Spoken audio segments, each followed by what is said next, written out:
We have another brand new model to look at from Master Replicas today. We're going green with the background color to celebrate the launch of the Stargate Atlantis Puddle Jumper. This is another one I've been super excited to get. Master Replicas has really been hitting on all cylinders. Hitting on all cylinders, firing on all cylinders. We've had some bangers this year. I was a little bit nervous about the Puddle Jumper, honestly, based on the early photos that we saw, but turned out pretty great. We're going to talk about it here, look at it up close as we unbox it.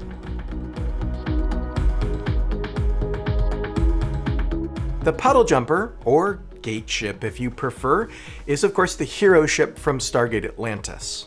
This model measures almost 6 inches, about 15 centimeters in length, and it was designed, again, based on the original VFX model provided by the studio to Master Replicas. So in other words, it's going to be very screen accurate.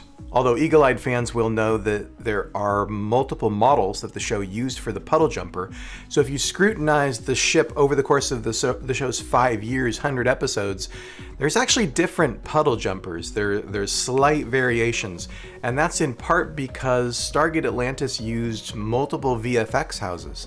They didn't have their own VFX house yet up and running, so they had multiple vendors. And each of them seem to use different models of the space gate and also different models of the jumper. This one I think is based on the mature Puddle Jumper, the ship that we're going to see late in Season 5 in episodes like Ghost in the Machine. A close-up look at the paint job shows that it has this weathered look, which is suited to the fact that the ship is more than 10,000 years old. Even if this one rolled off the assembly line as a brand new ship before the ancients left Atlantis, that was 10,000 years ago. The jumpers that we see on the show have been sitting around in the jumper bays. And let's give the designers some props.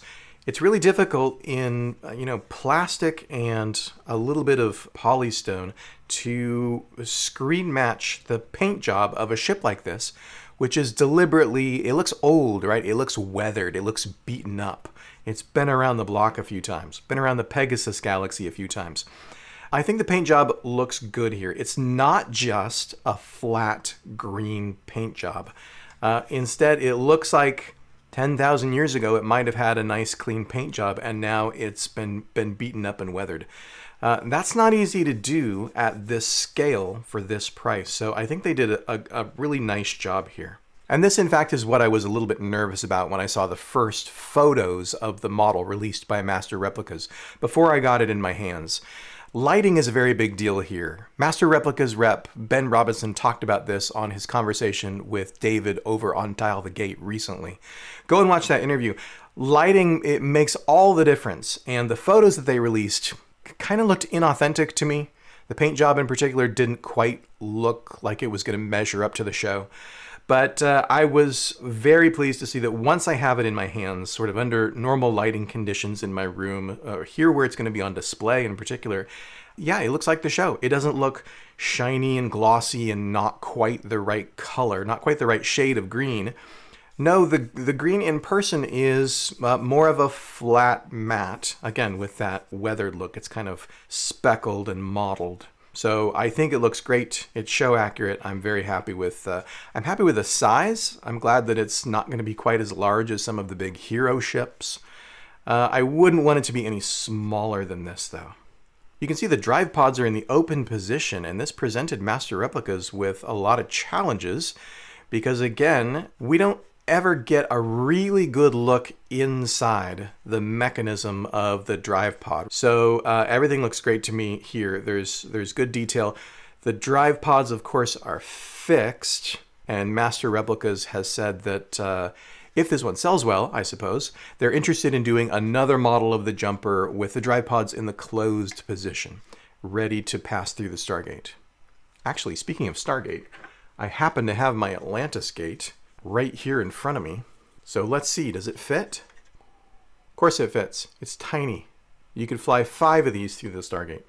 But this looks great. The other detail that I wasn't expecting, in fact, I was just looking back on the the news report that I wrote for Gateworld before the Puddle Jumper was launched, and I said that the windscreen is not transparent. That's something that we saw with the Death Glider. It was just a black piece of plastic. You couldn't see any tiny little Jaffa inside the Death Glider.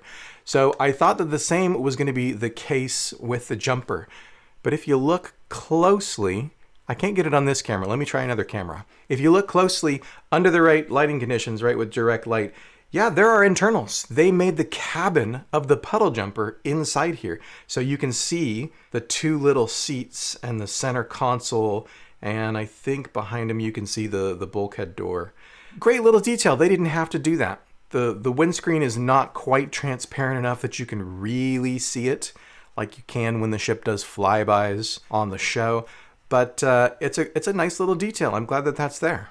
Okay, I do have a couple of gripes. Again, I'm going to give this model an A. I think it's really outstanding. But the bottom here is a gray. You can see it's got some design, some of the components on the underside of the jumper. And there are some flecks of what look like rust there.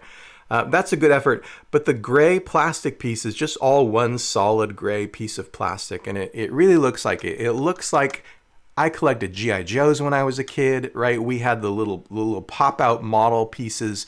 You would assemble pieces of a vehicle, punch them out from the plastic kit, and then snap them together on G.I. Joes or other model cars and such. This reminds me of that. This reminds me of a toy. Just a little flat gray piece of plastic. But you know what? I'm not going to be looking at the bottom of this model a whole lot because it's going to be sitting on this stand. So how does the stand work? Well, I'm going to keep holding on to it with two hands. That's going to tell you how this base works.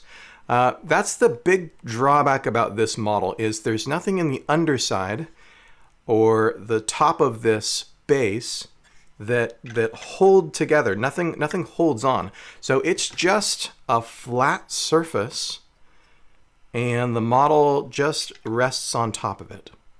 And of course, it's plastic on plastic, so it's going to slide. Any little bump, and it's going to fall right off. I'm not sure why they made this base completely flat. I wish they would have done something like they did here with the Goa'uld mothership. This is the base for the Hatak. And you can see it has this extra little lip inside that's raised. So it's going to grip the base, right? There's a hole in the bottom of the mothership, and it's just going to fit on the triangle like that, right? And I can let go, and it's not going to go anywhere. It's got just that little piece that holds on to the model. The jumper needs something like that.